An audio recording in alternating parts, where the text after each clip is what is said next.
Santa Hildegarda de Bingen. Liber Vitae Meritorum. Libro de los méritos de la vida. Tercera parte. El hombre mira al norte y al este.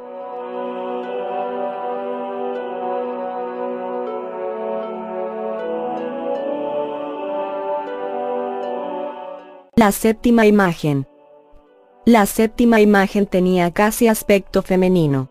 Estaba extendida sobre el costado derecho y doblando las piernas las levantó hacia sí, como quien está descansando en su cama. Su pelo era como llamas de fuego, los ojos blancos como la tiza, y llevaba en los pies sandalias blancas, tan lisas y resbaladizas que no podía caminar ni estar de pie con ellas. Emitía aliento y baba venenosa por la boca. Con la mano derecha amamantaba una especie de cachorro de perro, y por la izquierda, una especie de víbora. Con las manos arrancaba las flores y hierbas de los árboles y los prados y las olía con su nariz. No llevaba prendas, pero estaba entera ardiendo y al abrazarse, desecó como el heno todo lo que estaba a su lado. Y dijo: 15. Palabras de la lujuria. Yo envolveré en suciedad la imagen de Dios. Esta para Dios es muy desagradable, y así arruinaré todo. Ya que soy gloriosa y estoy también en la altura, me llevo todo lo que está permitido porque así es mi naturaleza. ¿Y por qué debería abstenerme? ¿Por qué debería negarme las cualidades de una vida alegre y un espíritu brillante? ¿Soy culpable acaso si solo llevo a cabo una pequeña parte de lo que me apetece? Si en cambio no cumplo lo que exige mi carne, estaré rabiosa, engañadora, fraudulenta, retorcida y envuelta en la inquietud. El cielo tiene su propia justicia y la tierra despacha sus asuntos. Si la naturaleza de la carne le fuera desagradable a Dios, habría hecho de modo que la carne no pudiera realizarlo. 16. Respuesta de la castidad. Y de nuevo oí una voz que desde la referida nube tempestuosa, casi desde la diadema real, dio una respuesta a esta imagen. Yo no soy perezosa como tú, inmundicia, tú que siempre te entretienes con la lascivia. Yo no me extiendo, en efecto, en aquella cama sobre la que tú yaces, tú que atraes la deshonra de la impudicicia. De mi boca pura no salen palabras venenosas que enseñan inmoralidad lúbrica, sino que saco bebida del rocío suave en el pozo de la bendición, ya que todas mis obras están con Dios en fresco descanso. En efecto, yo me siento en el sol y observo al Rey de Reyes, puesto que de buena gana cumplo todas las buenas obras. No quiero la cola del escorpión, que te hiere con su suciedad. Poseo en cambio el gozo de la honestidad y la pudicia en la sinfonía de una vida agradable. En efecto, esta agradable vida que tengo no me obliga con el ultraje blasfemo de la inmoralidad y no me hiere con la suciedad de la impudicia. En cambio tú, ser inmundo, eres el vientre voraz de la serpiente y creciste por lo que oyó la oreja de Adán y Eva, cuando en ellos se desvaneció completamente el deseo de obediencia. En cambio yo he tenido origen en la suprema palabra del Padre. Cielo y tierra te confundirán cuando te vean desnuda en tu confusión. 42. La lujuria, su comportamiento y su sentido. La séptima imagen representa la lujuria, que viene aquí después de la desesperación. Puesto que los hombres desesperan de tener misericordia de Dios, de modo que ya no esperan de Él ningún bien, se agarran a la lujuria, en la que satisfacen todos sus placeres realizando cualquier acto que la suciedad de su carne exija. La lujuria tiene casi aspecto femenino, es decir que, lo mismo que la mujer ha nacido para dar a la luz de los hijos, la lujuria es deseo y estímulo del pecado. Yace sobre el costado derecho, ya que menosprecia la rectitud de las buenas y castas obras, y en su ansia de carne menciona de vez en cuando a Dios y trata de justificarse, y otras veces afirma querer hacer penitencia, pero no la hace, y peca llena de seguridad. Dobla las piernas y las levanta hacia sí como quien está descansando en su cama.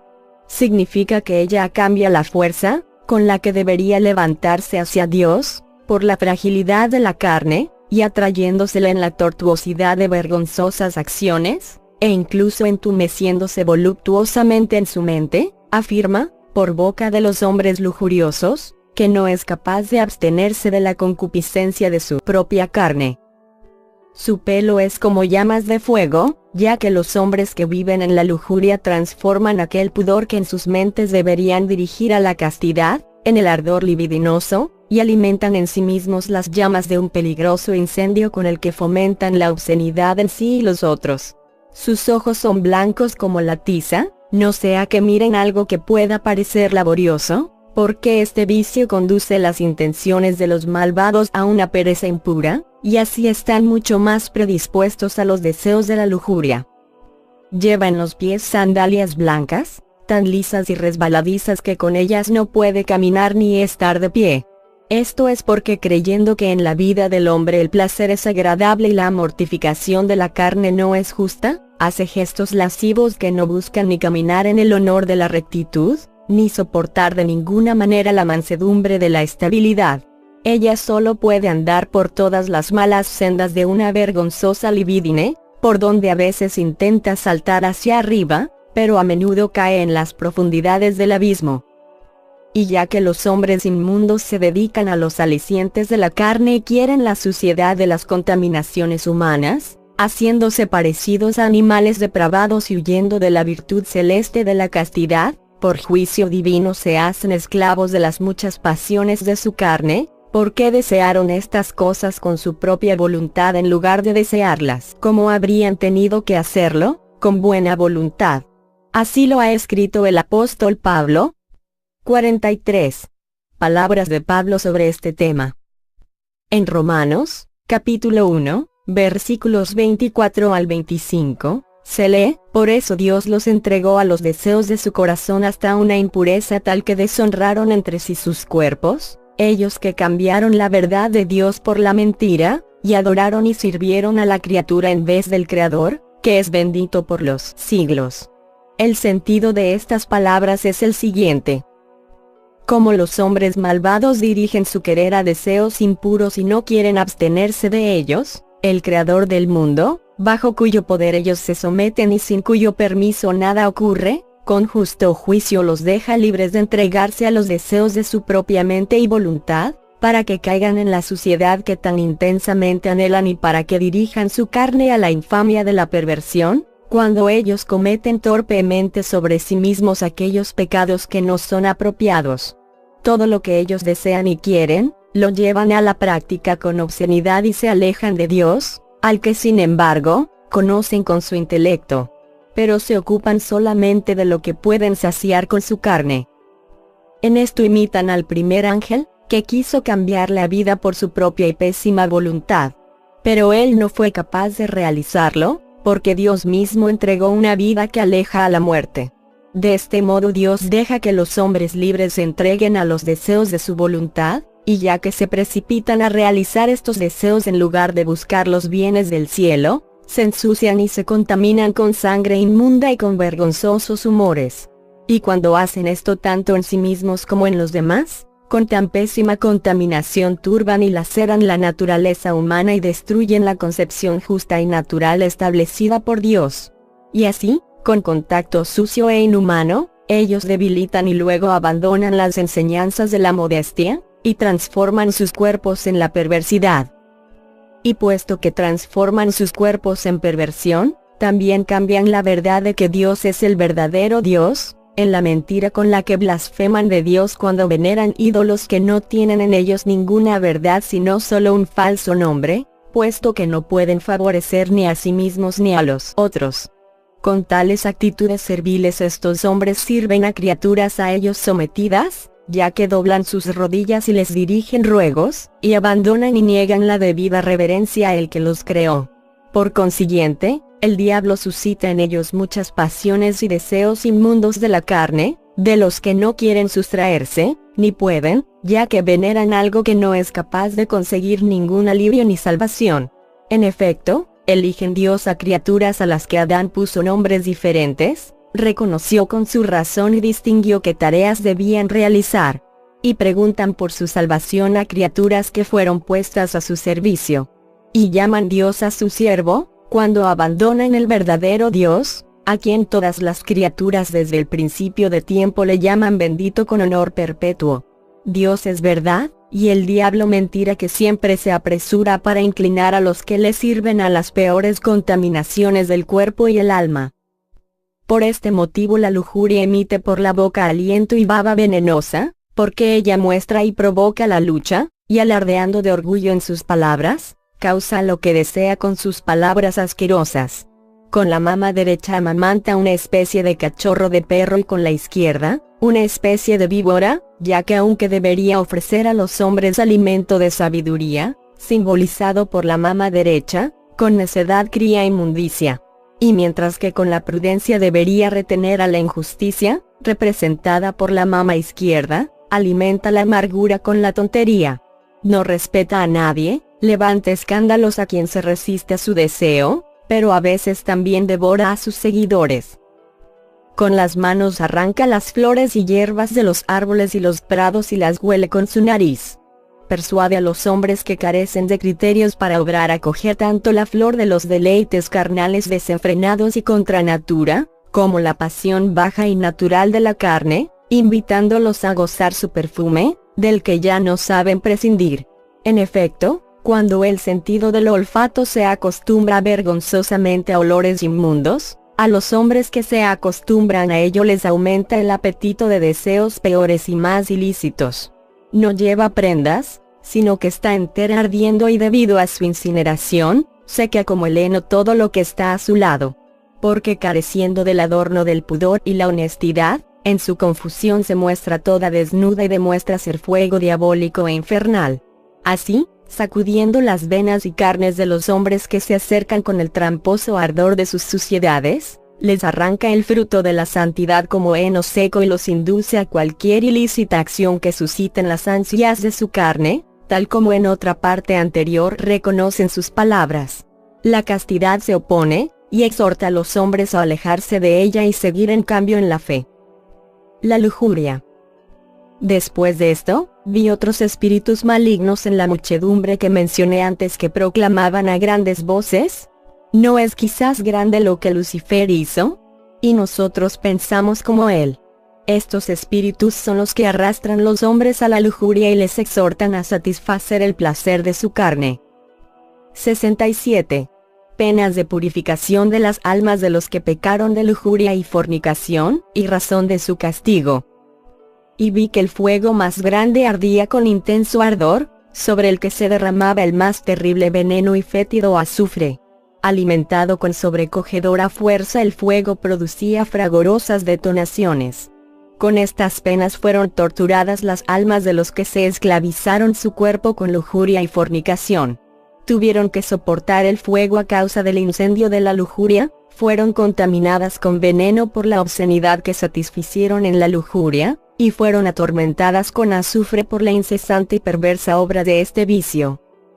68. Penas de purificación con las que se castiga a las almas que cometieron adulterio, y razón de su castigo. En este fuego había otro en el que los espíritus malvados precipitaban y luego elevaban de nuevo las almas de los que cometieron adulterio, lo mismo que se dobla aquí y allá una rama flexible que se entrelaza en una empalizada. Como mancharon sus cuerpos con el adulterio mientras estuvieron vivos, sus almas fueron precipitadas en aquel otro fuego que he dicho. Y ya que en vida se unieron a extraños, fueron sacudidas de un fuego al otro. 69.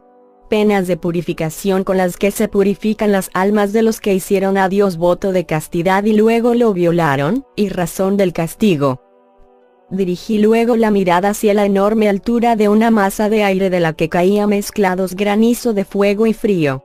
Allí estaban las almas de los que en vida hicieron a Dios voto de castidad y lo violaron, que caían de aquella altura, y de nuevo, como empujadas por el viento, volvían allí, como encarcelados por las tinieblas hasta el punto de que no podían moverse, los golpeaba el granizo de fuego y hielo y los espíritus malvados las ultrajaban diciendo: ¿por qué habéis abandonado vergonzosamente el voto que hicisteis? En efecto, cayeron de aquella altura por el voto de castidad que no habían respetado. Yacían atadas en las tinieblas a causa del olvido, porque no quisieron acordarse de su voto mientras pecaban voluntariamente. Tuvieron que soportar el granizo de fuego y hielo a causa del placer de la carne, que prefirieron al amor de Dios. 70. Penas de purificación con las que se purifican las almas de los que subvirtieron la naturaleza humana con relaciones innaturales y razón de su castigo. También vi un vasto y profundo pantano lleno de horrible barro, en el que avanzaban, surcándolo las almas de los que, mientras habían estado vivos, habían subvertido su naturaleza humana, tanto hombres como mujeres, con relaciones innaturales en la fornicación. Los espíritus malignos vertieron agua ardiente sobre ellos y las forzaban con horcones ardientes a esconderse en el barro. En efecto, atravesaban por el barro ya que en vida menospreciaron con actos de libidine su humana naturaleza tanto en ellos mismos como en los otros. Los espíritus malvados vertieron sobre ellas agua ardiente, ya que lo hicieron con el ardor de la peor libidine. Fueron devueltas al barro por los espíritus malvados con los horcones ya que al practicar este vicio también renunciaron al humano pudor. 71. Penas de purificación con las que se juzga a las almas de los que fornicaron con ganado, y razón del castigo. Y vi que los espíritus malignos obligaron a las almas de los que fornicaron con ganado a pasar por varios fuegos, golpeándolas con flagelos ardientes como espinas y punzantes zarzas. También las bestias les echaron en cara su pecado. Las almas fueron torturadas por estiletes de fuego a causa de aquella conjunción inhumana. Fueron afligidas por los flagelos ardientes por la libidine extraviada de aquella conjunción, y fueron reprochados de sus pecados ya que no consideraron lo que hicieron. Y vi y entendí esto. 72. ¿De qué modo los hombres que pecan de lujuria y fornicación pueden hacer penitencia y castigar este pecado en su cuerpo? Y de nuevo oí una voz de la luz viviente que me dijo, las penas que ves son verdaderas, son tal como las ves y aún más. Por tanto, los hombres que quieran vencer los espíritus que los inducen a los actos impuros de lujuria, si quieren evitar sus castigos, castíguense con ayunos y latigazos e impongan a la misma carne sacrificios con oraciones excelsas, hasta que de este modo logren someterle al buen deseo del espíritu. 73. La fornicación es parecida a las víboras y a las bestias que matan los otros animales. La fornicación es parecida a las terribles víboras, que engañan arrastrándose, e incluso tienen sí la maldad del diablo, que mata y abandona la justicia. Por este motivo los hombres que eligen la lujuria en la fornicación y descuidan las normas de la ley de Dios, matan tanto las almas como los cuerpos, tal como una bestia que deja atrás el cadáver que se pudre. 74. El hombre y la mujer que se unen gracias a artes de magia, no son parientes legalmente. Los que se someten mutuamente a una inmunda unión con artes horrorosas, no están unidos legalmente, ya que se ataron al principio a través de los artificios de una seducción idólatra. 75. ¿De qué manera, haciendo penitencia, pueden castigarse los que pecaron de adulterio? Los que se mancharon de adulterio y quebrantaron con perversa transgresión la justa unión querida por Dios, si quieren evitar los castigos para este pecado, vistan un vestido áspero, macérense con ayunos muy severos y con el castigo de los azotes, según las indicaciones de su consejero espiritual. 76. El adulterio, que es una grave injusticia, debilita las fuerzas de los adúlteros. En efecto, la transgresión del adulterio es una grave injusticia y por todo es desventajosa e intolerable. Cuando Dios formó al primer hombre, sacó a una mujer de su costilla y así los dos se volvieron una única carne, y ellos por lo tanto, vivieron en un único amor en el amor infundido por Dios. Por lo tanto los hombres que están unidos en una unión legal y están santificados por el pacto de la autoridad más importante, si luego violan este pacto y se unen a otras personas, pierden vigor y son debilitados en sus fuerzas, como Sansón se debilitó cuando su mujer lo engañó, y se precipitan en una ruinosa caída, como también él se entregó a la muerte. 77. Las vírgenes que no supieron mantener el voto de castidad, depongan los velos de la virginidad y reciban los de la viudez, mortifiquen. Para que así, haciendo penitencia, se mortifiquen. Pero los que quebrantan el voto de castidad y no conservan la castidad que ofrecieron a Dios, para reducir los tormentos de la pena expiatoria, si fueran vírgenes consagradas a Dios, depongan sus velos de virginidad y reciban de su consejero espiritual los velos de viudez. Y las que ofrecieron a Dios el voto de la viudez y luego no lo mantuvieron en el ardor de la libidine, castíguense con vestidos ásperos, severos ayunos, y azotes, y supliquen la gracia de Dios con oraciones y de rodillas. 78. El que se haya ofrecido a Dios y luego se haya vuelto atrás, es parecido a un pagano. El que se haya ofrecido a Dios y luego se haya vuelto atrás, volviendo a abrazar el mundo que dejó, es parecido a un pagano que adora a los ídolos y no a Dios, ya que tiene en cuenta su propia voluntad antes que la de Dios. Hace como el faraón, que siguió, para capturarlo, al pueblo de Dios que dejó ir, y fue sumergido en las aguas del Mar Rojo.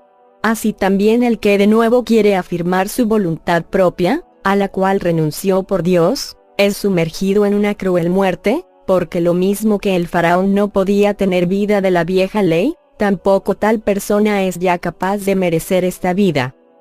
79. ¿De qué modo tienen que mortificarse por penitencia los que, en la fornicación, cambiaron la tendencia humana natural? Si los que han abandonado la natural tendencia humana cambiándola por una fornicación contraria a su naturaleza, sean hombres o mujeres, quieren evitar los castigos de este pecado con la penitencia, deben macerarse con cilicio, ayunos, azotes, y busquen apaciguar a Dios clemente apresurándose a rezar de rodillas excelsas oraciones. 80. El pecado de las relaciones contrarias a la naturaleza es una perversión y es la fuerza del corazón del diablo. Este pecado es vergonzoso y criminal y se ha introducido en el hombre por arte diabólico, exactamente igual que la muerte entró en el hombre con la caída de Adán cuando éste se alejó de Dios. Dios en efecto, creó al hombre destinándolo a un gran honor y a un hombre glorioso, pero la serpiente lo engañó. El hombre aceptó su sugerencia y así perdió la facultad de comprender lo que dicen todos los animales cuando emiten sus sonidos. Este pecado es la fuerza del corazón del diablo, por el cual persuade a los hombres a cambiar la práctica natural por un acto bestial, y a realizar obscenidades con sus personas, ya que el diablo, a causa del odio original que tuvo a la fecundidad de la mujer, todavía la persigue para que no dé más fruto, y prefiere que los hombres se contaminen con prácticas contrarias a la naturaleza. Y ya que Dios quiso que el género humano fuera engendrado por la mujer, es un grave delito que el hombre disperse la propia semilla cuando se mancha de este pecado. 81. ¿De qué manera pueden hacer penitencia los que se unen a ganado? Pero también los que copulan con el ganado y humillan la gloriosa naturaleza humana hasta esta terrible infamia, y luego, reconociendo su vergonzoso pecado, tratan de mortificarse por esta transgresión, deben castigarse con severos ayunos y terribles azotes, y rehuir aquella clase de ganado con que pecaron, para que su arrepentimiento sirva de tropiezo al diablo. 82. El hombre que fornica con ganado, con este pecado es peor que los gusanos, que al menos no se apartan de su naturaleza. En efecto, el hombre que peca de fornicación con ganado actúa como el que construye una vasija de barro, afirma que esto es su Dios, y de este modo deshonra a Dios, ya que junta la razón con una naturaleza irracional y contraria. También se parece a una piedra dura y fría, ya que está tan endurecido que no recuerda el honor para el que fue creado, y tiene gran frialdad, porque en su intelecto extingue el fuego del ardor del Espíritu Santo, cuando comete este pecado con ceguera completa. Por este motivo el alma del hombre, que es inmortal, sufre en la vasija de su cuerpo cuando comete de este pecado, pues este pecado es peor que los gusanos, que al menos no se apartan de su naturaleza. 83. Cuando el hombre se deja arrollar por la lujuria, ofrece un sacrificio a los diablos y se busca la ruina, puesto que tiene que ser juzgado por Dios. Cuando el hombre por el gusto de la carne se deja arrollar por la lujuria, ofrece un sacrificio a los diablos, ya que cuando por este placer realiza malas obras, se le obscurecen los ojos de la ciencia del bien en el alma, casi como si se cubriera los ojos con sus manos. Y cometiendo esta iniquidad se encamina hacia las tinieblas, diciendo, no puedo vivir como si no fuera de carne. Vivo de alimento y bebidas, tal como Dios me ha constituido, y por tanto no puedo abstenerme de semejantes obras. Y así, el hombre con sus sentidos y sus malas obras se prepara la ruina con el deseo de estas obras perversas, gira como la rueda de un molino, y con el beso y el olor de la concupiscencia comete los pecados de lujuria. En efecto, la llama del fuego de la lujuria se enciende en el ombligo de la mujer, pero encuentra pleno cumplimiento en los lomos del hombre. A eso se suma la sugestión diabólica, ya que el diablo comenzó por dar mal consejo a la mujer y lo realizó en el hombre, igual que el fuego arde más intensamente cuando se atiza. Pero ya que Dios creó al hombre sin carencias, y por la ciencia del bien le enseñó todos los bienes, juzgará todas las obras del hombre según sus méritos, como el espíritu profético de David, inspirado por mí, afirma cuando dice: 84. Palabras de David sobre este tema. En el Salmo 98, versículo 9, se lee: juzgará el mundo con justicia y los pueblos con equidad. Estas palabras hay que entenderlas de este modo: Dios, que discierne todo con justo juicio, juzgará todo lo que ha puesto en el círculo terrestre para servir al hombre, y lo renovará ya que todas las criaturas terrenales contienen semilla. Pero ya que el mundo está contaminado por los pecados de los hombres, será purificado justamente por la justicia, para que no sea profanado con la plaga de iniquidad. Además, juzgará con recta medida de equidad a los hombres que fueron creados para seguir de buen grado los mandamientos de Dios con una mente tranquila, y así serán purificados en el presente o en el futuro, cuando hayan sido marcados los que han roto sus preceptos. En efecto, al ver, conocer e ignorar la gracia de Dios, quedaron envueltos en los pecados y por lo tanto fueron merecedores de penas. Sin embargo, para librarse de ellas, tienen que castigarse de modo que cuando miren la gracia de Dios por el arrepentimiento, a lo largo o al final de su vida, se eleven hasta la salvación después de que los hayan limpiado. Esto se ha dicho para la purificación y para la salvación de las almas de los penitentes, y es digno de fe. Quien tiene fe lo considera cuidadosamente y lo recuerda para actuar el bien.